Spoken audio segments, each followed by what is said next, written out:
ક્યારે એવું બન્યું છે કે ખૂબ મહેનત કરી હોય પણ પરીક્ષાનું પરિણામ જોઈએ એવું ના આવ્યું? જો હા, તો એમાં નિરાશ થવા જેવું કંઈ નથી. ચાલો આજે આપણે એ સવાલનો જવાબ શોધીએ જે ઘણા વિદ્યાર્થીઓને મૂંઝવે છે કે ભાઈ પરીક્ષામાં આપણે નાપાસ કેમ થઈએ છીએ. સવાલ થોડો નિરાશાજનક લાગે પણ એનો જવાબ શોધવો એકદમ શક્ય છે. આ બધી મૂંઝવણ છે ને એ કદાચ આ એક જ વાક્યમાં આવી જાય છે. જરા વિચારો, એક દર્દી ડોક્ટર પાસે જઈને કહે, ડોક્ટર સાહેબ, મને શું થાય છે એ ખબર નથી પણ કંઈક તો ગડબડ છે. આ લાગણી જાણીતી લાગે છે? જ્યારે પરિણામ આપણી મહેનત સાથે મેળ નથી ખાતા ત્યારે બસ આવું જ ફીલ થાય છે. અને આ ડોક્ટર દર્દીનું જે ઉદાહરણ છે ને એ અહીં એકદમ બરાબર બેસે છે. જ્યારે ભણવામાં તકલીફ પડે ત્યારે આપણે બધા એવા જ દર્દી જેવા બની જઈએ છીએ જેને ખબર તો છે કે કંઈક ખોટું થઈ રહ્યું છે પણ એ નથી સમજાતું કે આખરે સમસ્યાનું મૂળ ક્યાં છે. તો ચાલો આપણે પણ એક ડોક્ટરની જેમ જ આ સમસ્યાને જોઈએ. યાદ રાખજો, આ કોઈ વ્યક્તિગત નિષ્ફળતા નથી પણ એક લક્ષણ છે. અને કોઈ પણ સારો ડોક્ટર શું કરે? સારવાર શરૂ કરતા પહેલા એ સાચું નિદાન કરે. બસ આપણે પણ એ જ કરવાનું છે. જેમ ડોક્ટર બીમારીનું સાચું કારણ શોધવા માટે અલગ અલગ રિપોર્ટ્સ ચેક કરે છે, એમ આપણે પણ આપણી ભણવાની જે પદ્ધતિઓ છે એનું વિશ્લેષણ કરીને આપણી શૈક્ષણિક ભૂલ ક્યાં છે એ પકડવાની છે. તો ચલો તપાસ શરૂ કરીએ. આપણા સ્ત્રોત મુજબ પરીક્ષામાં નિષ્ફળતા પાછળ મોટા ભાગે 4 મુખ્ય કારણો હોય છે.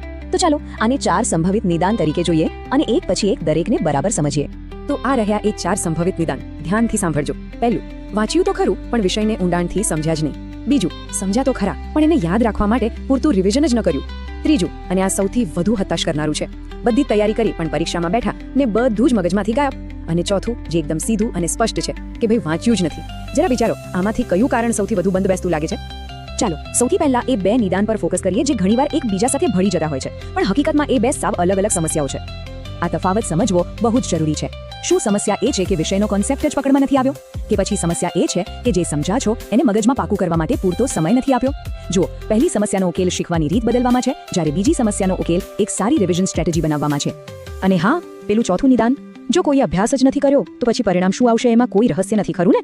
આ તો સૌથી સહેલો કેસ છે અને એની સારવાર પણ એટલી સહેલી છે. ભાઈ બસ ભણવાનું શરૂ કરી દો. હવે વાત કરીએ ત્રીજા અને સૌથી ગૂંચવણભર્યા નિદાનની.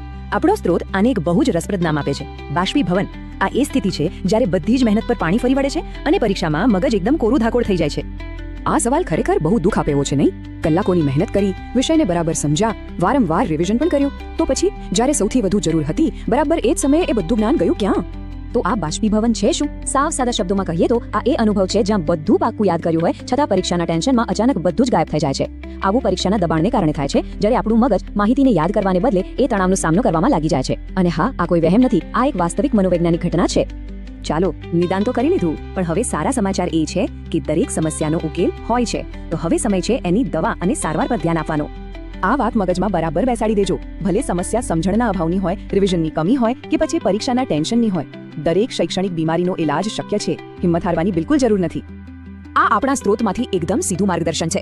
જેમ દર્દી ડોક્ટરની સલાહ માનીને સાજો થાય એમ જ યોગ્ય પદ્ધતિઓ અપનાવીને સફળતા મેળવી શકાય છે. દાખલા તરીકે, જો બીમારી સમજણનો અભાવ હોય તો એની દવા છે ઘોખવાને બદલે કોન્સેપ્ટ સમજવો. જો રિવિઝનનો અભાવ હોય તો એની દવા છે નિયમિત રીતે પુનરાવર્તન કરવું. અને જો બાષ્પીભવન થતું હોય તો એની દવા છે મોક ટેસ્ટ આપીને પરીક્ષાનો ડર દૂર કરવો. આ ખાલી સૂચનાઓ નથી, આ શૈક્ષણિક સફળતા માટેની દવા છે. અને જેમ કોઈ બીમારીમાં ડોક્ટરના સતત સંપર્કમાં રહેવાથી ફાયદો થાય છે, એ જ રીતે ભણવામાં પણ કોઈ શિક્ષક કે માર્ગદર્શક પાસેથી સતત ગાઈડન્સ લેવું ખૂબ જ મદદરૂપ થાય છે. એ તો જાણે કે એક પર્સનલ ટ્રેનર રાખવા જેવું છે જે તમારી પ્રગતિ પર નજર રાખે અને જરૂર પડીએ તમારી સ્ટ્રેટેજી બદલવામાં મદદ કરે. તો હવે આ બધા વિશ્લેષણ પછી એક સવાલ પોતાની જાતને પૂછવાનો છે, આ 4 નિદાનોમાંથી અસલી સમસ્યા કઈ છે? કારણ કે યાદ રાખજો, એકવાર સાચું કારણ ઓળખાઈ જશે ત્યારે જ સાચું ઇલાજ શરૂ થઈ શકશે.